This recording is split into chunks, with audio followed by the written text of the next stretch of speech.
تو ہمیں قمری سال دیا گیا۔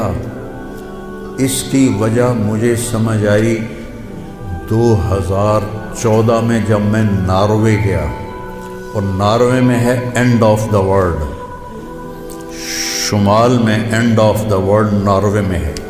میں وہاں گیا، اس علاقے میں 2 مہینے سورج نکلتا نہیں اور 2 مہینے ڈوبتا نہیں، تو کیلنڈر جو شمسی ہے وہ فیل ہو جاتا ہے۔ رات ہے لیکن سورج نکلا ہوا پتہ نہیں دن ہے یا رات، دن ہے سورج نکلا ہوا پتہ نہیں دن ہے یا رات ہے۔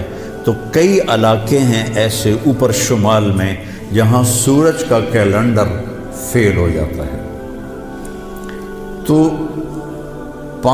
3 گھنٹے کا اوسلو سے جہاز تھا، آگے 5 گھنٹے کا موٹر کا سفر تھا، 8 کلومیٹر کی سرنگیں تھیں، اور پھر آخری بستی مچھیروں کی تھی، وہاں سے پھر پونا گھنٹہ آگے موٹر کا سفر تھا۔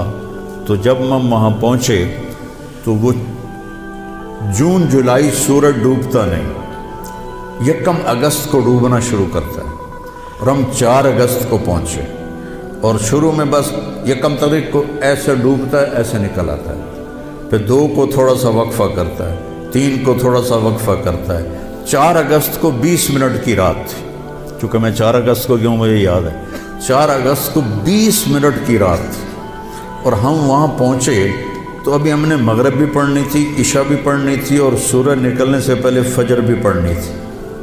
تو یہ ایک انوکھا واقعہ میرے ساتھ آیا ہے جو شاید ہی کسی اور کے ساتھ پیش آیا ہو، یا میرے ساتھ جو ساتھی تھے وہاں میں بھاگا، اور ریلنگ تھی اس کے ساتھ کھڑے ہو کر میں نے اذان دی۔ مجھے اللہ کی مخلوق کو 2 دفعہ دیکھ کے ہیبت طاری ہوئی۔ ایک ماؤنٹ ایورسٹ کو دیکھا جب وہ پوری طرح ننگا تھا، چوٹی خالی تھی، دیکھ کر میں بالکل گم ہو گیا، جس کے کیل اتنے بڑے ہوں وہ اللہ کتنا بڑا ہوگا۔ اور ایک وہ جب میں اینڈ آف دی ورلڈ پر پہنچا تو اس کا وہ منظر دیکھ کے میں گم ہو گیا۔ میں نے اذان دی، ٹھنڈی ہوا چل رہی تھی، تو میں نے قبلہ دیکھنا چاہا تو چاند سامنے چمک رہا تھا، سورج فیل ہو گیا تھا، چاند چمک رہا تھا۔ تو آج سمجھ میں آیا کہ اللہ نے ہمیں چاند کا کیلنڈر کیوں دیا ہے، کہ میرا نبی سارے زمانے کا نبی ہے۔ جہاں سورج نہیں نکلتا اور جہاں سورج کئی مہینے نہیں ڈوبتا، اگر وہاں کوئی مسلمان ہیں تو دن رات کا حساب کیسے لگائیں گے؟ چاند کو دیکھ کر۔ میں نے چاند دیکھا، واہ واہ ابھی رات کھڑی ہے، تو وہ قبلہ فٹ کیا، مغرب کی نماز پڑھی۔ مغرب عشاء اکٹھے پڑھنا تو مسافر کے لیے جائز ہے باقی ائمہ کے نزدیک۔ تو پہلے مغرب پڑھی، پھر عشاء پڑھی، پھر ساتھ ہی میں نے فجر کی اذان دی۔ ہاں عشاء پڑھی، ایک وطر پڑھنا بھی سنت ہے، تو میں نے کہا بھائی آج ہکو وطر پڑھو کدیں فرض نہ نکل جاوے، تو ایک وطر پڑھا۔ پھر میں نے فجر کی اذان دی، ٹک ٹک ٹک ٹک 2 سنتیں پڑھیں، پھر والعصر انا اعطینا سے میں نے فرض نماز پڑھائی، اور بیٹھے ہی تھے کہ سورج آکھے السلام علیکم۔ تو وہاں جا کے مجھے یہ بات سمجھ میں آئی کہ اللہ نے ہمیں چاند کا کیلنڈر کیوں دیا ہے۔ یہ کہیں بھی ناکام نہیں ہوتا، کہیں فلاپ نہیں ہوتا۔ سورج کا کیلنڈر کتنی جگہ ہیں دنیا میں جہاں فلاپ ہو جاتا ہے، ناکام ہو جاتا ہے۔ تو یہ ہمارے نبی کی عالمی نبوت کی ایک دلیل چاند کا نظام شمسی بھی ہے۔ تو بھائیو میں بہت ساری باتیں وقت کے متعلق بتا گیا، کہنا تو یہ تھا کہ ہندسہ بدلا ہے تو اپنے آپ کو بھی بدلیں، توبہ کریں اپنے رب کی بارگاہ میں، اور گناہوں سے توبہ کریں۔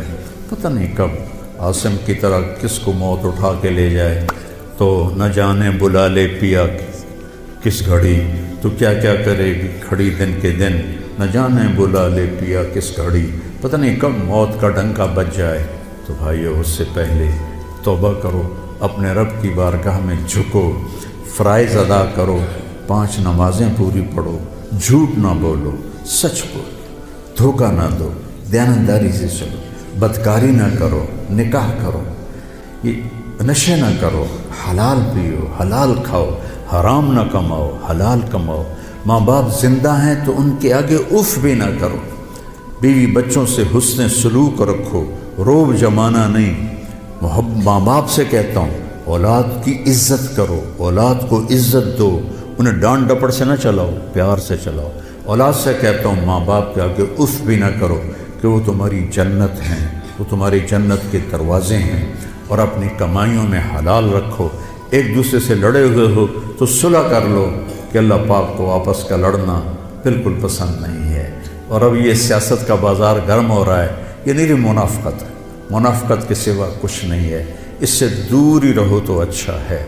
اور اگر کہیں کوئی سیاست کا کسی کو شوق ہے تو پھر اپنے مخالف کی بدخوئی نہ کرے، اس کی برائی نہ کرے، اس کو گالیاں نہ دے، اس کو برا بھلا نہ کہے، ورنہ اپنی آخرت خراب کرو گے۔ یہ ایم این اے ٹکے ٹکے بک رہے ہیں تو ان کی کیا حیثیت؟ آج کل کے وزیروں کو کون پوچھا؟ وزیر اعظم کو کوئی نہیں پوچھتا تو وزیروں کو کس نے پوچھنا؟ جب میں لاہور پڑھتا تھا تو مغربی پاکستان ہوتا تھا، ایک صوبہ، اور اس کا گورنر تھا امیر محمد خان اکیلا، اور پورے مغربی پاکستان کے 11 وزیر تھے۔ ان کا روب بھی تھا، ان کے پاس پاور بھی تھی، ان کا پروٹوکول بھی تھا، وہ دیانتدار بھی تھے۔ کیا کریں، اپنے اوپر ہی روئیں، آنسو بہائیں۔ تو بھائی توبہ کرتے ہو سارے؟